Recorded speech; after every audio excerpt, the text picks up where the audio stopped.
tarde, presidente. Boa tarde, amigos. Mais uma vez aqui no Futebol Raiz. Aqui é pé de ferro.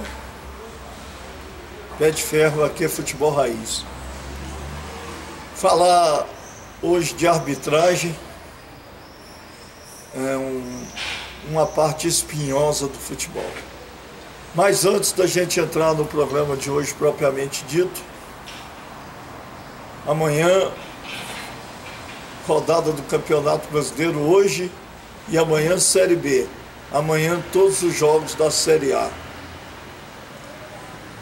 O Campeonato Brasileiro tem duas fases distintas, né? A primeira é do Grêmio para baixo, 35 pontos, 36 pontos para baixo. E a segunda é de 37 para cima. Do Grêmio para baixo é Grêmio, Criciúma, Fluminense, Bragantino, até lá o Cuiabá e o Atlético Goianiense. Do Vasco para cima, a briga é pela Sul-Americana, Libertadores e para ver quem é campeão. O Bragantino joga contra o Botafogo, jogo dificílimo. O Bragantino, o Atlético Paranaense e o Juventude em viés de baixa. O Fluminense e o Criciúma e o Grêmio em viés de alta. E o Corinthians é uma incógnita. Pois é, meu amigo Bosquinho, pelo Campeonato Brasileiro. Amanhã nós vamos ter aí Grêmio e Atlético Goianiense. O jogo será às 16h30. Às 16h30 também, Vitória e Fluminense.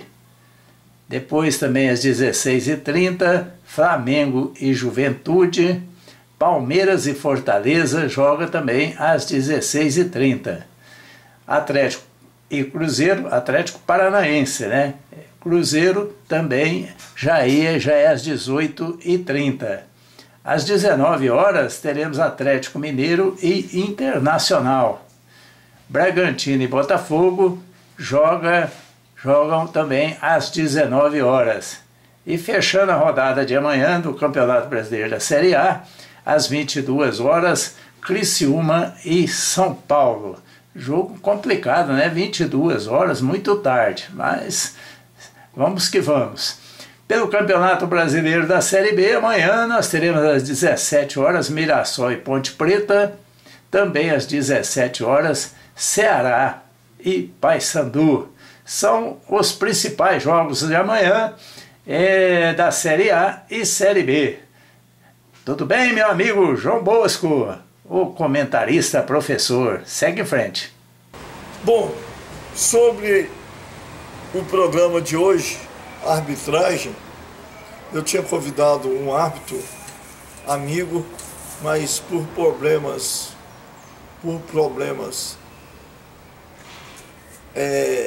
inesperados, de força maior, ele não vai poder vir. Mas eu vou começar o programa de hoje pegando nos anos de 64 até 74, eu participei muito de movimento estudantil, de ensino médio e depois da universidade. E era comum naquela época, até 74, 76, 77, 78, todo mundo tem uma camisa da UNB do Che Guevara. Aquela foto icônica do Che Guevara, né, com o lenço na cabeça, ele jovem médico. E a frase da camiseta era a seguinte: "Ai que endurecer, pero, mas perder la ternura jamais". Então, para a gente falar de arbitragem, a gente tem que ser duro, tem que ser sério, tem que ter autoridade, mas também não pode chutar o balde de gelo nem chutar o pau da barraca.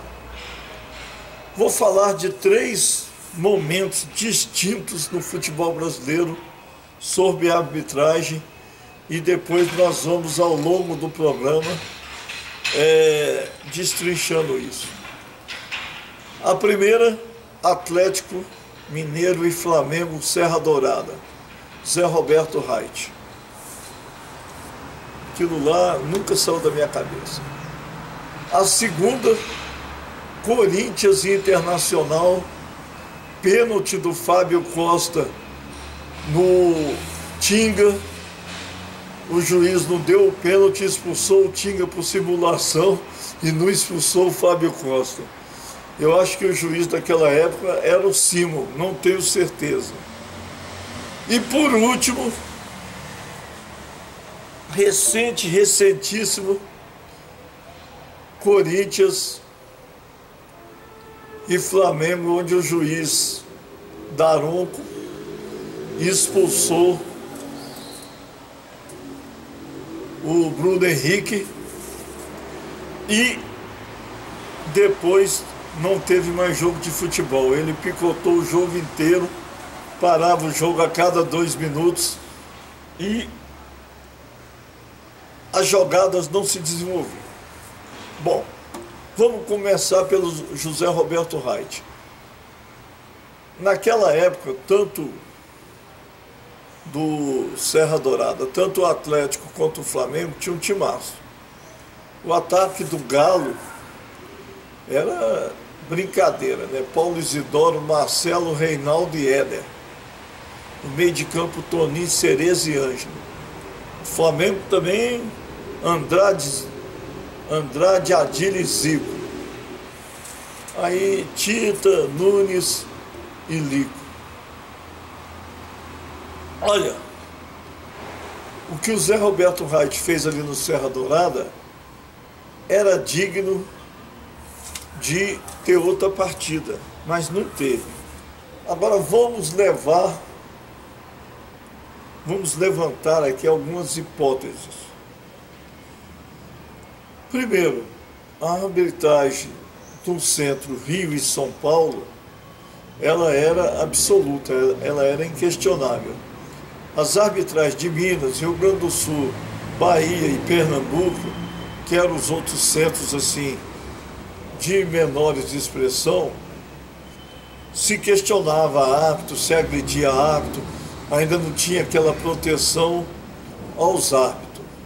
Mas aos árbitros do Rio e de São Paulo já se tinha um determinado cordão de isolamento. Portanto, naquela época, não tinha problema de juiz sair correndo do campo, porque a tropa de choque já protegia. E os estádios todos tinham fosso, a torcida não invadia o estádio, a não ser um ou outro maluco que pulava lá, caía do fosso e depois arrumava o jeito de subir. Então, a primeira imagem de arbitragem que me marcou foi aquilo.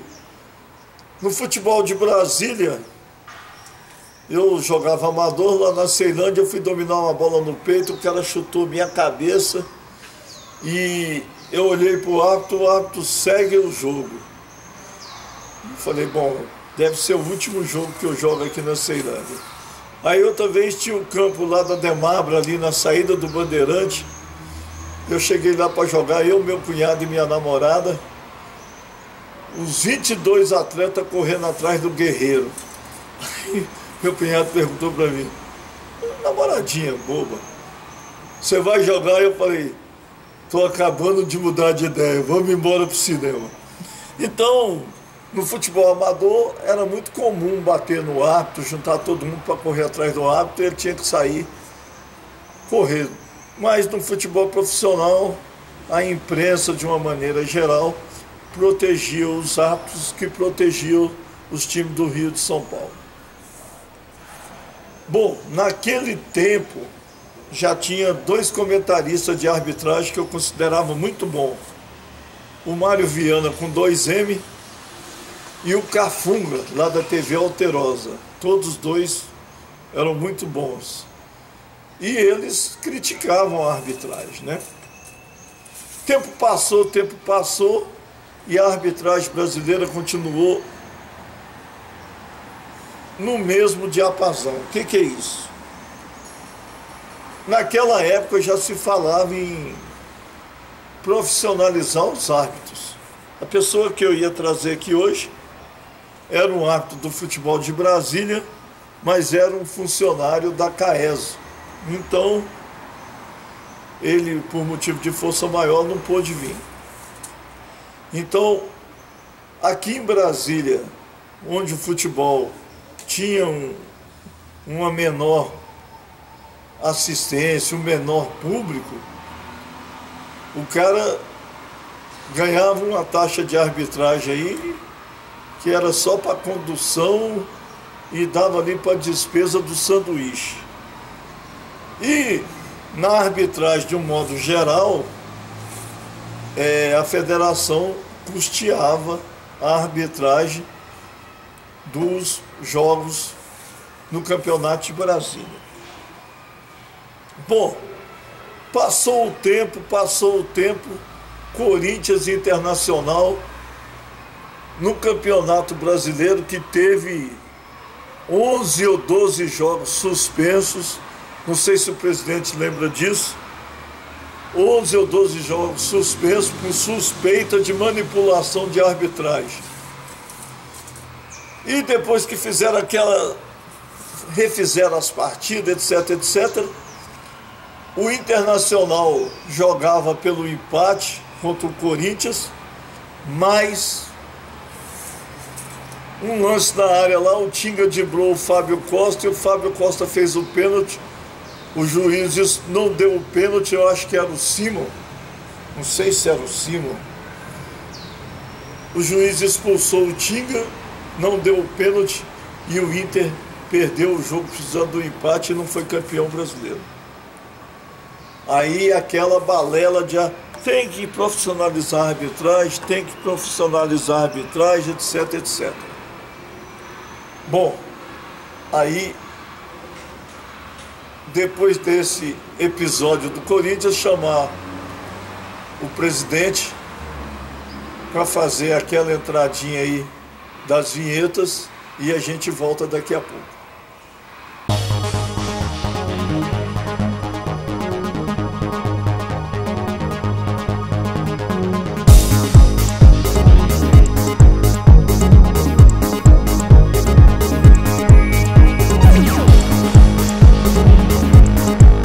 Voltamos aqui depois do intervalo para agradecer a matéria internacional que o doutor Wilma mandou lá do Esporte da Luz, lá, né?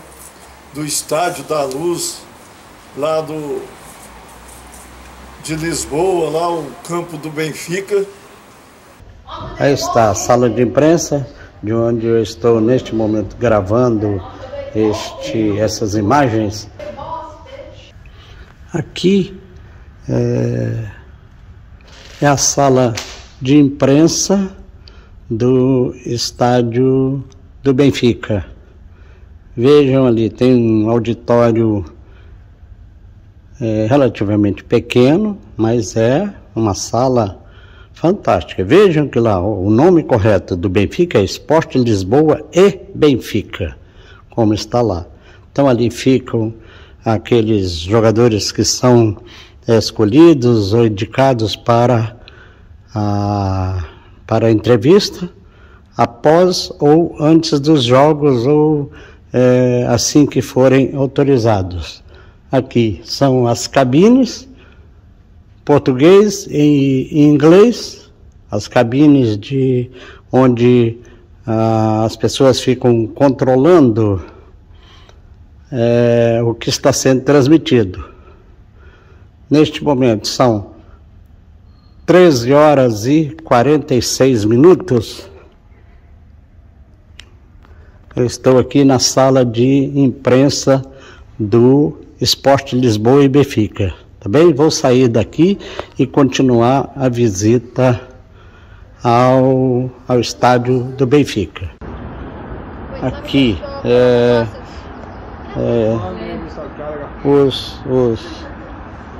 o tão elogiado por uns, criticado por outros, que é o local onde o árbitro vem consultar o VAR. É importante ressaltar que no momento dos jogos os equipamentos do VAR são instalados e essa placa aqui também ela é retirada, ela é levantada, ela encolhe de modo eletrônico ou elétrico para que o VAR para que o árbitro possa entrar aqui nessa região do VAR. Uma particularidade. Veja que no Brasil, no momento em que o árbitro vai para o monitor do VAR, ele sempre é assediado por jogadores das duas equipes, querendo, o que a gente percebe, querendo pressionar o árbitro em relação à sua decisão. Aqui, ele fica praticamente numa situação de reserva, onde eu imagino que os jogadores não têm quase que acesso a isso aqui, tá bem? Então é isso.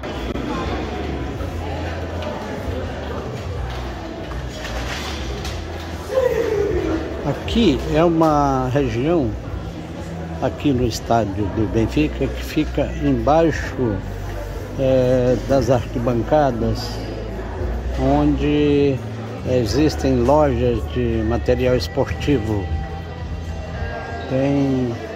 Tem Adidas, tem outras marcas. E estamos agora entrando aqui na loja do material do Benfica, parecido, um pouco maior do que aquela do Flamengo que fica na Gávea, onde já visitei algumas vezes. Então,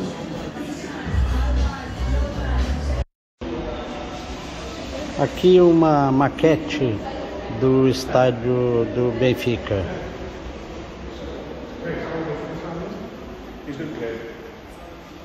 Este é o estádio antigo. Antigo?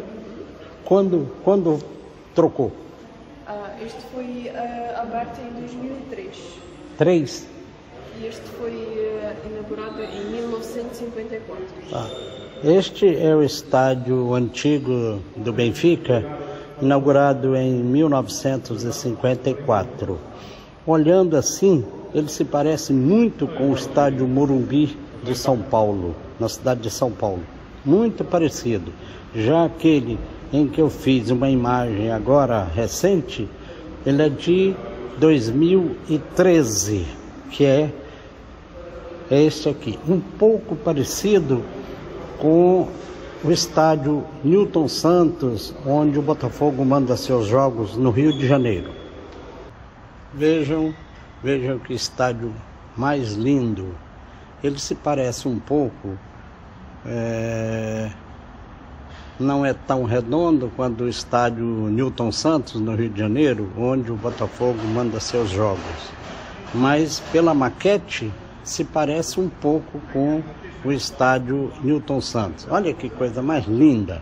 E é uma coisa impressionante. As cadeiras, de um modo geral, com exceção da última fileira aqui, todas as cadeiras têm um suporte para refrigerante. Eu não sei se aqui pode vender cerveja, mas olha só o espaço aí para colocar ou a garrafa, o copo, garrafa talvez de plástico, com água mineral.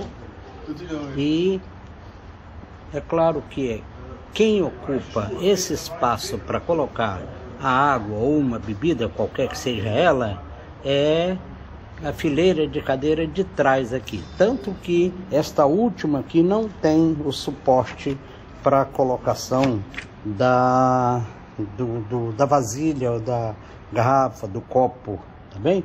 Vejam que gramado lindo este. Não sei se tem algum gramado brasileiro que seja igual a esse, que esteja em ótimas condições como esse gramado aqui do Benfica, tá bem? Eu vou pegar mais algumas imagens ali para enviar para os meus colegas, amigos do esporte, tá bem? E uma particularidade que me foi explicada aqui é que nessa zona aqui de arquibancadas ou de cadeiras, perdão, que é um anel intermediário, aqui só pode beber bebida sem álcool. E mesmo assim, ela é trazida aqui para a cadeira, conforme estão vendo aí o suporte, em copo de plástico. Também refrigerante, água, bem? Já lá naquele anel, aquele anel superior, um pouquinho superior a este que nós estamos aqui, ó, eu vou puxar um pouquinho aqui assim, ó, onde ali sim são camarotes que as pessoas que vêm aqui para o estádio do Benfica podem tomar cerveja, inclusive com álcool, mas somente naquele anel acima deste que eu estou.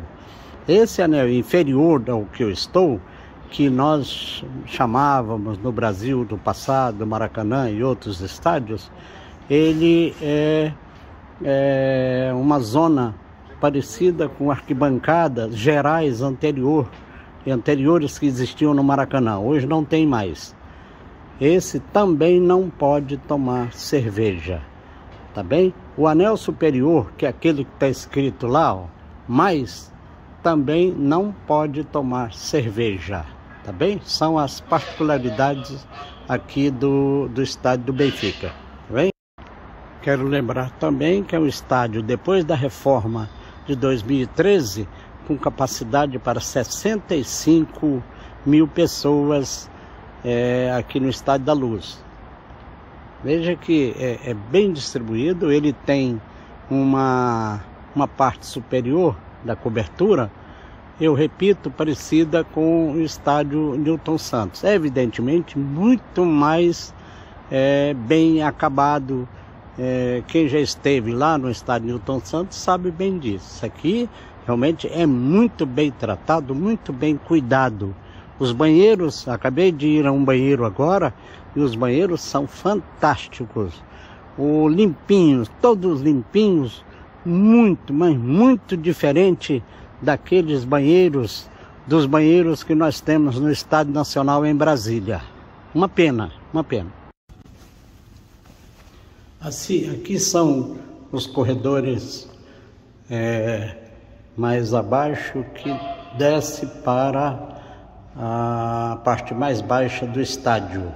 Eu vou ver, tem aqui uma pessoa que informa, mas eu quero fazer aqui algumas imagens para que as pessoas aí do Brasil tenham conhecimento, se não conhecem, do que é o requinte de estádios que eu conheço no Brasil, incluindo a Arena das Dunas. Bem que é muito bonito, mas não tem essa qualidade que tem aqui, embora tenha sido padrão FIFA.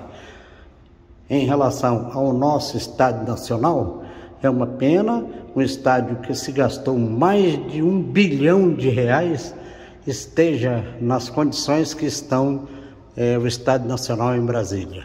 Aqui, segundo a pessoa que passa as informações aqui para a gente, são pessoas funcionárias do Benfica ou de uma empresa terceirizada. Aqui é o vestiário da equipe visitante.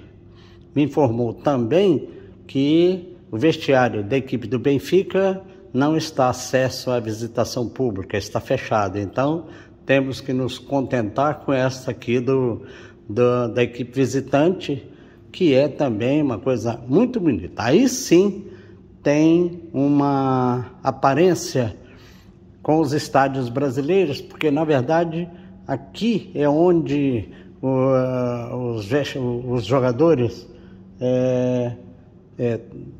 se preparam para o aquecimento e também para a partida. De qualquer forma, eu acho que os estádios brasileiros, os que eu conheço, têm um vestiário de visitante parecido com esse aqui. Tá bem? Agora sim. Okay. Isso aqui é o vestiário do Benfica, que a Carolina fez a gentileza de me mostrar pelo telefone dela, já que o vestiário não pode receber visita. Isso aí é uma parte onde os jogadores do Benfica podem fazer o seu aquecimento, pequeno, um bate-bola, coisas internas, tá bem? Então, aparentemente, é uma coisa muito, muito bonita que os estádios brasileiros também têm. Aqueles que eu conheço também têm, e aqueles que a imprensa, de um modo geral, a imprensa brasileira mostra antes dos jogos ou depois dos jogos, tá bem? Para os meus colegas aí do Brasil, especialmente Brasília, amigos do esporte, aqui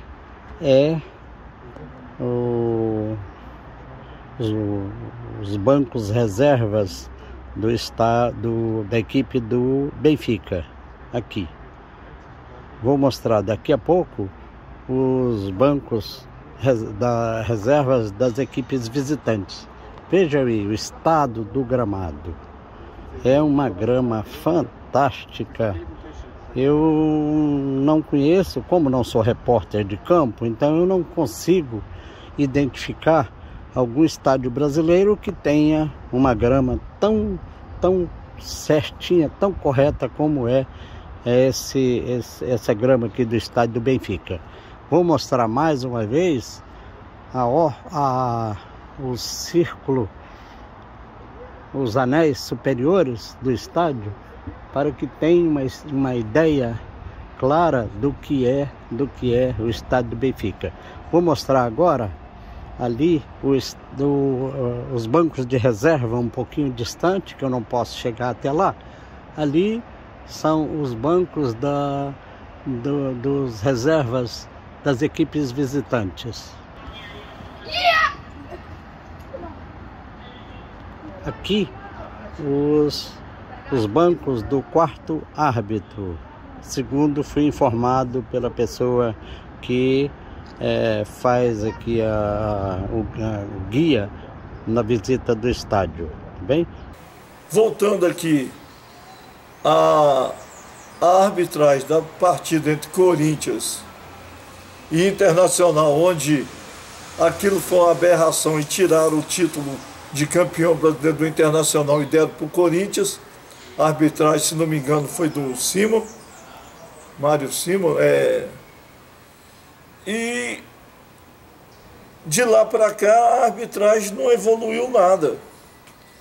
A gente pode notar que no Campeonato Brasileiro você não sabe mais o que é arbitragem.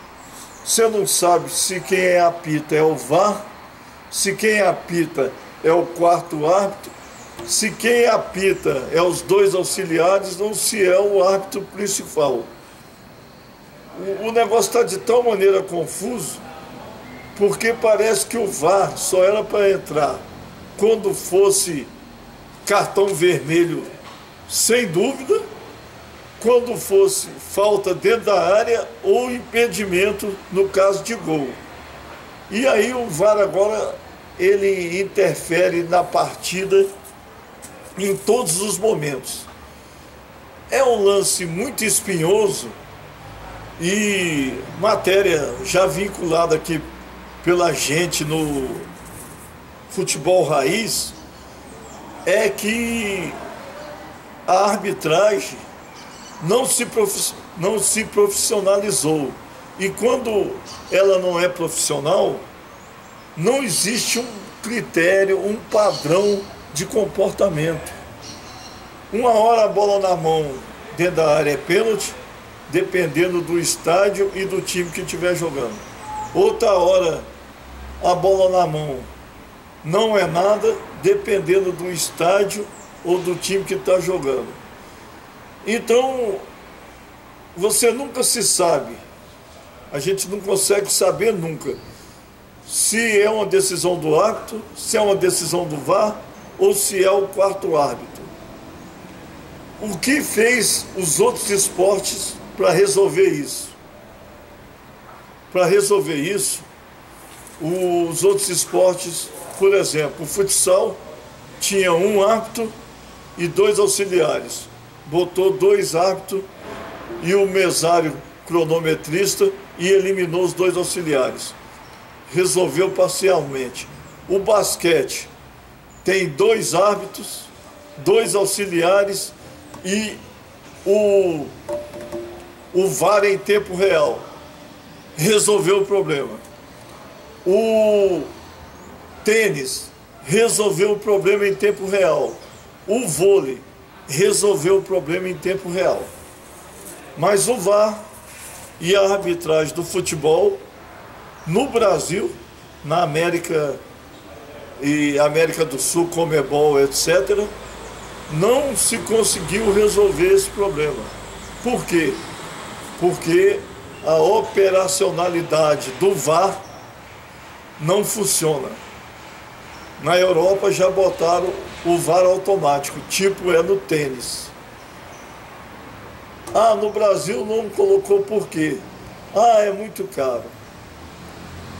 Mas, como dizia um velho político lá, Leonel de Moura Brizola, caro é a ignorância. Então, se é para resolver uma situação, que gaste o dinheiro necessário. Então, na minha opinião, agora é opinião minha, não tem nada a ver com bets, não tem nada a ver com aposta, não tem nada a ver com CBF, não tem nada a ver com profissionalizar ou não. O grande problema da arbitragem no Brasil é a falta de profissionalização da arbitragem.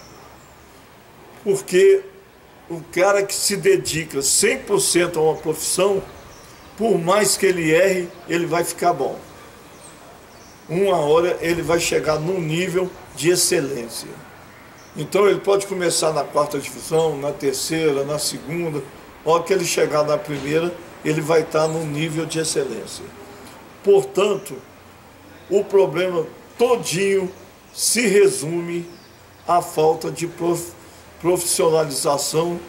E qual o critério para o cara ser profissional de arbitragem?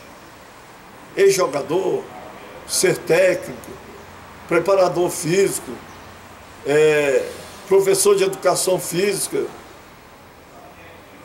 Qual a profissão mais indicada para você ser um árbitro de futebol? Psicólogo. Porque quando você vai fazer vestibular, existe uma coisa chamada teste. Você faz um teste para ver sua aptidão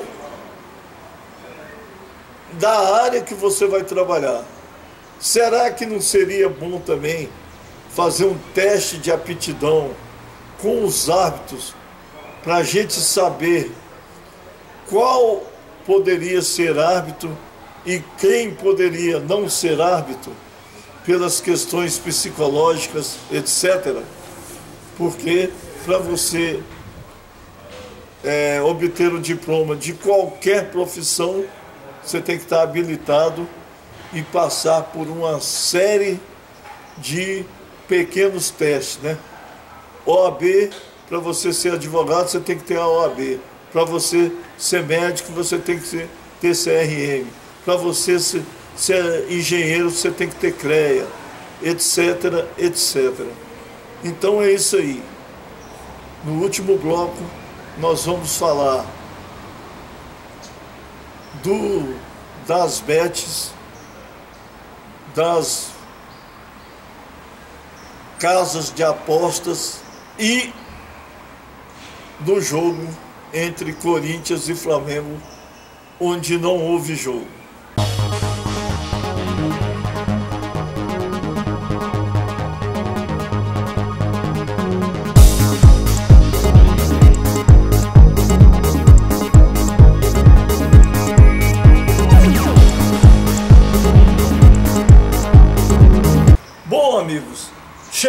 homem aqui, o homem da capa preta. O nosso terceiro bloco aqui, nós vamos falar das bets, da arbitragem de uma maneira geral e das casas de apostas. Sobre o VAR, na época que o Jair, nosso convidado aqui, Jair Alexandre, árbitro da Federação de Brasília por muitos e muitos anos, mas eu vou deixar que ele mesmo fale. Ele apitou o Campeonato de Brasília, vou deixar o tempo que ele falou. E depois da explanação do Jair, nós vamos entrar nessas casas de aposta, no VAR e na profissionalização ou não da arbitragem brasileira. Prazer enorme, Bosquim, atender o seu convite, muito honrado, e dizer que você é um dos baluartes, você é uma das pessoas que procuram levar o futebol, procuram enaltecer aquilo que de repente não tem valor, vocês conseguem dar valor, conseguem realmente enaltecer. Então eu diria para você, Bosquim, que estou aqui com muito prazer, com muita honra inclusive, e dizer para você que a arbitragem, como é normal, a evolução dela, para mim, tem muito a ver com a involução. Se não, vejamos, até então a arbitragem eram três: eram o assistente, bandeira vermelha, e o assistente número 2, que era o bandeira amarela, e tinha o árbitro reserva que fazia a coleta das assinaturas dos atletas para ingressar no campo. Ocorre, Bosquim, que hoje a arbitragem, ela perdeu muito a essência. O que ela está fazendo hoje? Parece ama seca. Ela fica chamando o jogador, fazendo uma carícia, fazendo um afago, como se o jogador precisasse disso, da arbitragem. Não. O jogador precisa que o árbitro entre em campo, se imponha e apite o jogo. Hoje é vergonhoso quando você vê um árbitro abraçando e quase que beijando o jogador, tentando mantê-lo no campo, mantê-lo jogando, como se isso fosse psicologicamente uma atitude, uma atividade do árbitro. Não, eu diria para você que no meu tempo, Bosco, quando nós tínhamos o Edson Rezende de Oliveira, o árbitro que está atuando hoje, com certeza o Edson Rezende diria: isso aí é um banana. Não querendo falar do banana, o nosso Hernando Banana, né, que era cracaço de bola, mas dizer assim, que o árbitro ele não vai para campo com a função de apitar o jogo e somente o jogo. Não, ele vai para lá para manter o jogador dentro do campo, para manter os 11, e não pode terminar com 10. Esse é o Jair Alexandre, irmão do Índio goleiro, irmão do triste zagueiro, irmão do Altair, todos os boleiros lá do Taguatinga, lá da época ali que, ó, sabe onde é a Praça do Bicalho? Ali era o campo do Santos. O Santos tinha um jogador chamado Nemias, que era craque, e o ataque era Rio Grande e Vanderlei. O Nemias era o arco, Rio Grande e Vanderlei a flecha. E lá no gol tinha o Tite, tinha o Índio, e lá na zaga tinha o triste irmão do Jair. Jair, mas antes de você falar, e nós vamos falar das bets, vamos falar desse juiz aí que parece ser uma seca, etc. Quanto tempo você apitou no futebol de Brasília, Jair? Ô Bosco, eu fiquei por apenas uns 3 a 4 anos. Infelizmente eu entrei na arbitragem já com a idade imprópria, né? Eu entrei na arbitragem com 34 anos, 35 anos. Quando o bom é você entrar com 20, 21, muito, já tardiamente, 22 anos, entendeu? Então eu entrei com 34 anos, eu esperei concluir a minha formatura lá na Católica para depois ingressar na arbitragem. É importante ele falar na formatura dele da Católica, para você ver, no bloco anterior eu falei aqui que a gente precisava fazer uma espécie de teste de vocação com o árbitro. O Jair Alexandre tem formação em Direito, formado, advogado, E pedagogia. E também em pedagogia. Então, o Jair trabalhou por 4 anos. Jair, outra coisa, você apitou jogos amadores. Eu fiz um questionamento aqui sobre a profissão de árbitro e o cara ter a arbitragem como segunda profissão. 99% dos árbitros brasileiros têm a arbitragem como segunda profissão. Eles têm uma profissão antes de ser árbitro. Você falou que entrou tardiamente na arbitragem e consequentemente, só arbitrou 4 anos. Você defende ou não a profissionalização da arbitragem? Pois, como tudo na vida, tem que ter profissionalismo. A arbitragem, ela é capenga. Por que ela é capenga? Porque o cara tá lá dentro do jogo, dentro de um estádio, trazendo sobre si a responsabilidade de conduzir bem um jogo. E, no entanto, ele está preocupado se amanhã ele vai chegar a tempo de trabalhar, de exercer a profissão número 1, que é o trabalho. Então, eu defendia, quando atuava, a profissionalização. Sim, a profissionalização é necessária, porque você se dedica àquilo. Agora, veja bem, o árbitro, o que ele faz na segunda, na terça? O que ele faz no sábado, no domingo?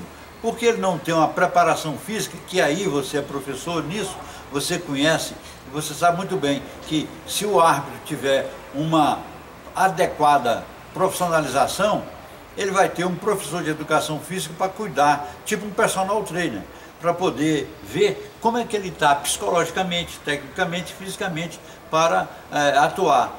E, no entanto, você vê, por exemplo, o Daron, que é um gordo, e, no entanto, está apitando. O cara com uma barriga daquela, apitar jogo, pelo amor de Deus, aqueles braços. Aí eu te pergunto, para arbitrar um jogo, é necessário o cara ser um monstro daquilo, um fisiculturista? Ele é bom para fisicultura, no meu entender. E esse jogo aí mostrou claramente isso.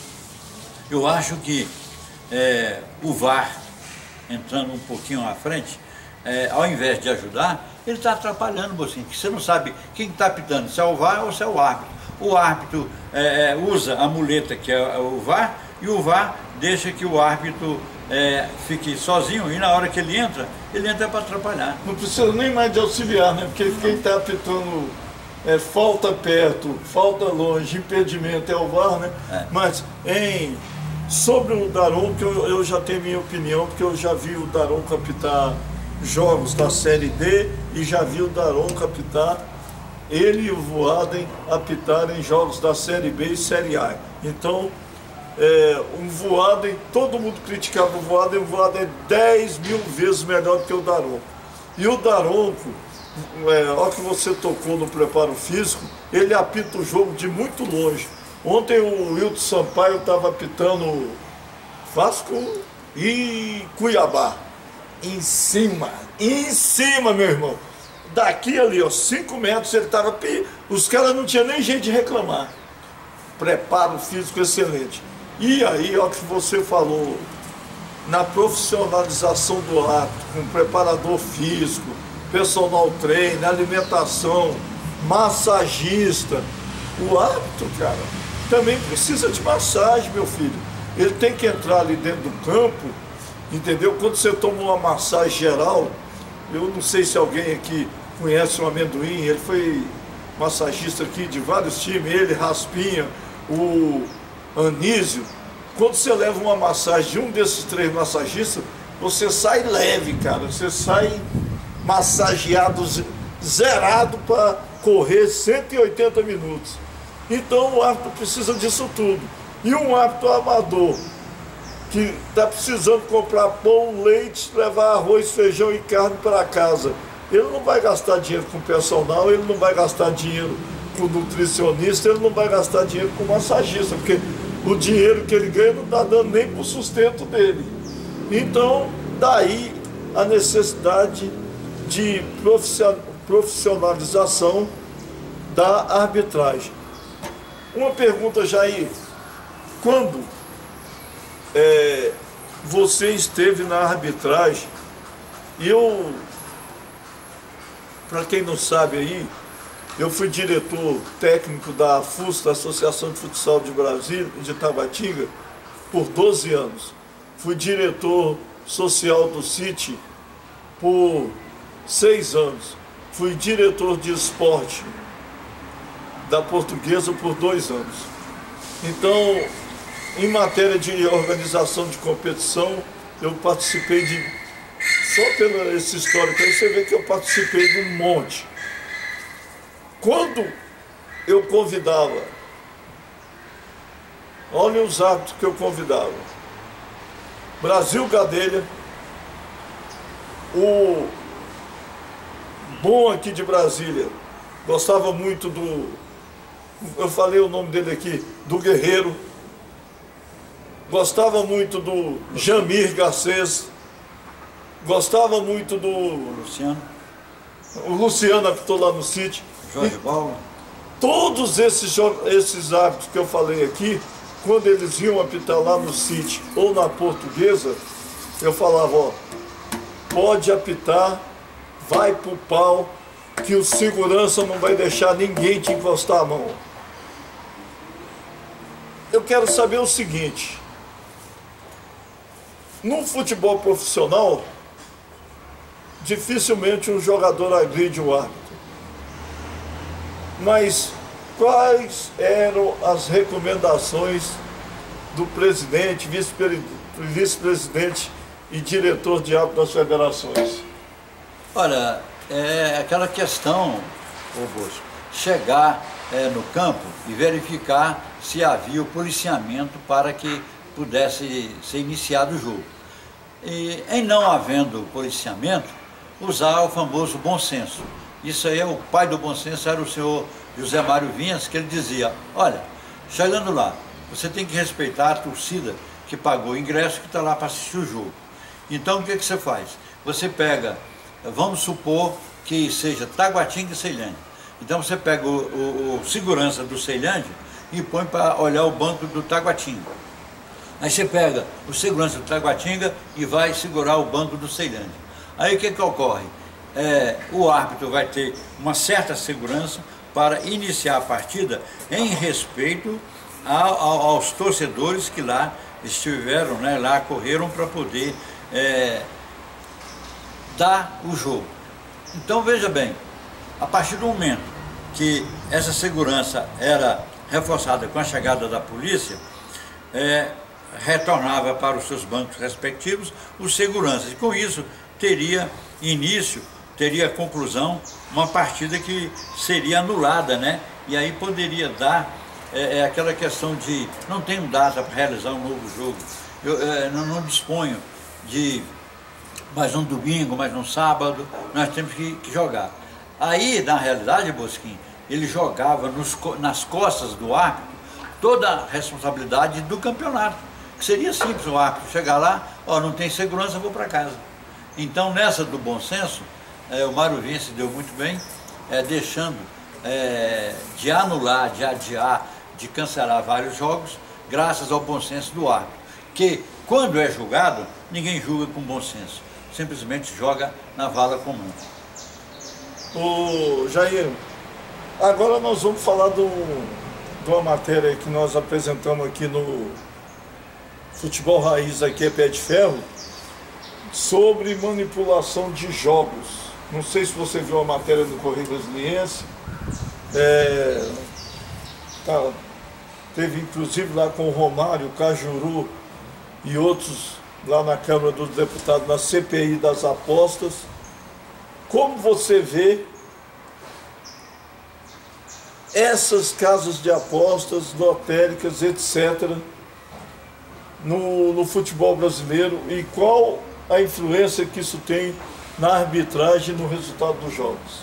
O que você, como você que foi árbitro, você que sentiu eu estou falando aqui diversas pressões, tanto no esporte amador, nos clubes e no futebol profissional. Como é que você viu isso?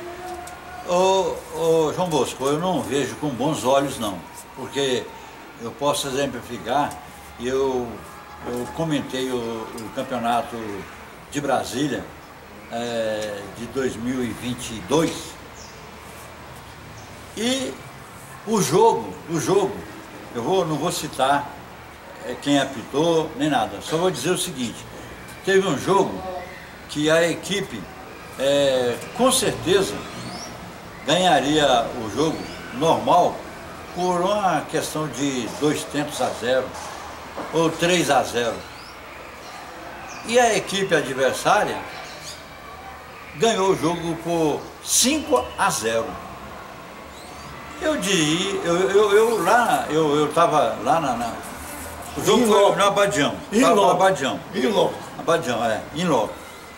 E aí eu falei, nos meus comentários, olha, eu não estou aqui no campo, eu não estou aqui nessa cabine, eu não acredito. O jogo que tranquilamente, na pior das hipóteses, ganharia de 1-0, de 2-0, de 3-0, de 4-0, ou repetiria o 5-0 novamente. E no entanto o jogo foi 3-1 para essa equipe que vinha tomando essa goleada. Foi assim um resultado que se alguém me perguntasse o que foi que houve, eu diria com todas as letras, o jogo foi arrumado, foi manipulado. Tá? E com relação até casas de apostas. A casa de apostas, até que eu não sou contra. Eu sou contra essa questão de Cajuru querendo aparecer. É um cara que não traz resultado, que não mostra nada. Veio dizendo que ia prender fulano, que ia prender ciclano, e no entanto está lá. Eu vejo um monte de anedotas, um monte de piada, conversinha e tal, mas coisa séria, concreto. Eu diria para você que não foi uma boa essa questão aí. Que existe o brasileiro que, de certa maneira, ele não quer trabalhar e ele acredita muito na aposta, no dinheiro fácil. Todos estão vendo aí. O jogador, ele pensa que vai ganhar, ele está perdendo e está complicando a vida dele. O pagamento dele está indo todinho para a casa de apostas. Vários casos aí, né? Teve lá o Aleph Manga, teve lá aquele cara que estava no Fluminense, está tendo a investigação sobre o Paquetá e sobre o Luiz Henrique aí. E, na minha opinião, essas bets aí no futebol brasileiro, uma pergunta aqui do nosso telespectador, se olhar o nome dele aqui para não falar o nome errado. Você tem o nome dele aí, presidente? Jairo. Oi? Jairo. O Jairo, que está sempre... Tem o Jairo, o Getúlio, e tem outros aí que estão sempre aqui perguntando para a gente, tanto no Tribuna, tanto no Futebol Raiz. O Jairo mandou aqui para nós aqui, ó, a pergunta aqui, ó. Abre. É ao vivo, gente, então tem que ter uma paciênciazinha aí. Quem faz ao vivo tem essas coisas, né? O Jairo perguntou aqui, ó, a pergunta do Jairo. Boa noite, professor. O que vocês acham das bets? Deixa liberado ou suspende? Ó, eu não vou dar uma de Jânio Quadro aqui não, porque quando o Jânio Quadro mandou prender até os galos da briga de galo, deu uma confusão danada. Mas é aquilo que você falou, Jair. O Jair é advogado, pedagogo, então ele entende bem de lei, né? Na educação, para você formar em pedagogia, você tem que conhecer as leis lá, desde lei Capanema até a lei de diretrizes e bases e até as leis que se complementaram à lei de diretrizes e bases. Então, e além de advogado, ele também conhece o Código Civil brasileiro. Eu sou favorável à casa de apostas, eu sou favorável aos patrocínios, mas ponto. Casa de aposta vai patrocinar um campeonato premiação, viagem, etc. Lotéricas vai patrocinar toda a logística do Campeonato Brasileiro de A a D. Casa de aposta, patrocinando a arbitragem, patrocinando o time de futebol, vai haver manipulação. Essa é a minha opinião. Bosquinho, eu diria melhor do que você. Continua, entendeu? É dessa forma mesmo. Você tem toda a razão, você é coberto de razão. É isso mesmo, não muda uma vírgula aí. Realmente é isso. Porque veja bem, se você é o patrão, como é que o empregado não vai te obedecer? Então, se as casas de aposta é que estão mandando, então os caras vão fazer conforme ela manda, conforme ela quer, conforme a orientação dela. E com relação ao brasileiro, é aquela história. O cara vem vender um carro 2020 por 30 mil reais e o cara compra. Aí quando ele vai ver, é um carro roubado. Quer dizer, o brasileiro tem essa maneira besta, boba, idiota, de levar vantagem, quando na realidade ele está se enterrando. Ele está comprando uma encrenca para cima dele. Não. Eu concordo com você com relação à lotérica em gênero, número e grau. Em Jair, ontem eu estava conversando com um amigo meu que é delegado da Polícia Federal. Eu moro ali no centro de Taguatinga. Rapaz, o cara faz uma contramão para não andar 40 metros, cara. Como é que pode? Eu fico olhando assim, como é que o brasileiro é assim, cara? Aqui tem um retorno contramão. 30 metros na frente tem um retorno certo. Ele faz a contramão, corre o risco de bater com um carro que vai fazer o retorno certo para não andar 30 metros, cara. É uma verdade, viu, Bosquinho, que realmente essa máxima do brasileiro... Né? Lamentável, essa máxima do brasileiro que leva vantagem em tudo, essa aí, vamos dizer assim, a pecha que o brasileiro nunca vai deixar. A famosa lei de Gerson, né? Isso.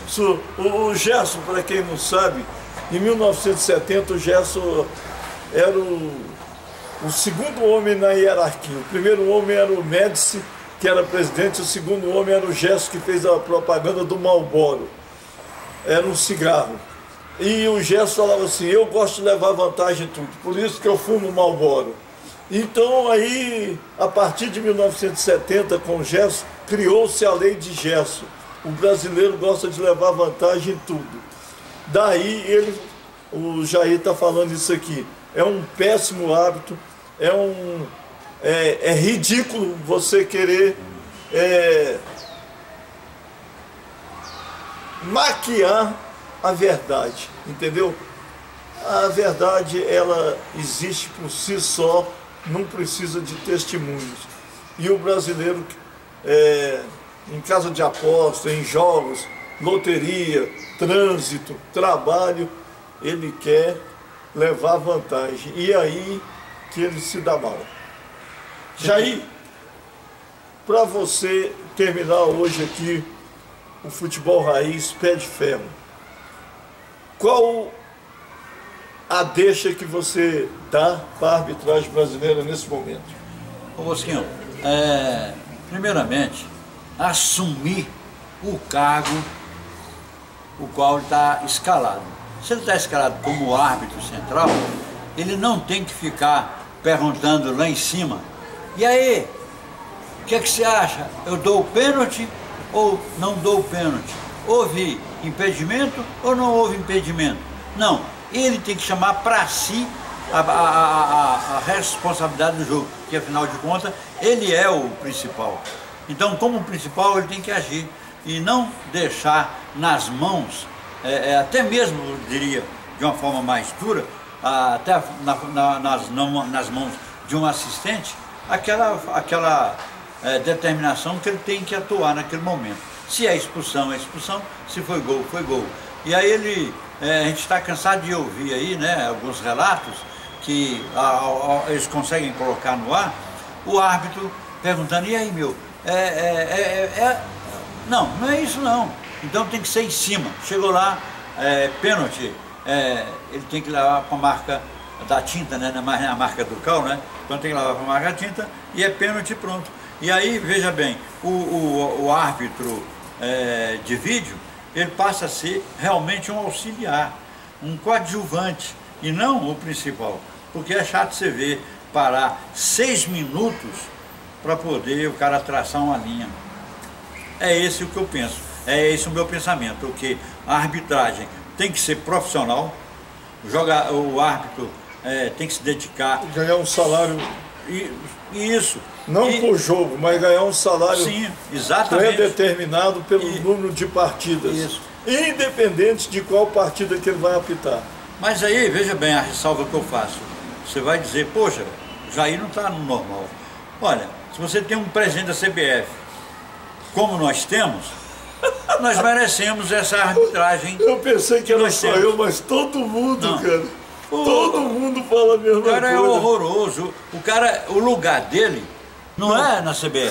Calma, Jair. Calma. Jair, outro dia nós falamos aqui, eu estava com o Márcio Ferreira. E aí o Márcio Ferreira falou, não, porque eu fui lá em Bangu, não sei o quê, fui fazer um jogo lá, o Castor de Andrade. Eu falei, é isso. O presidente da CBF parece um bicheiro, cara. Com aquela gravata torta, a camisa aberta e o mesmo terno. Cara, não tem lógica da gente ser representado por uma figura daquela. Jair, quero agradecer a sua presença. Mais uma vez aqui agradecer ao presidente nessa tarde, quase noite. Amigo, é isso aí. O próximo Futebol Raiz, aqui é Pé de Ferro, será sobre treinamento para atletas dos 20 aos 40 anos. Ou seja, o próximo programa do Pé de Ferro vai ser sobre treinamento para jogadores adultos profissionais da Primeira Liga do Futebol Brasileiro. E na terça-feira, não se esqueçam, temos aí o Tribuna, né? Espero que o doutor já tenha chegado de Roma e que o presidente hoje esteja aqui, que hoje ele só mandou o cameraman. Abraço a todos, mais uma vez, muito obrigado pela audiência e obrigado por estar conosco. Obrigado, Jair, obrigado a todos. Fui!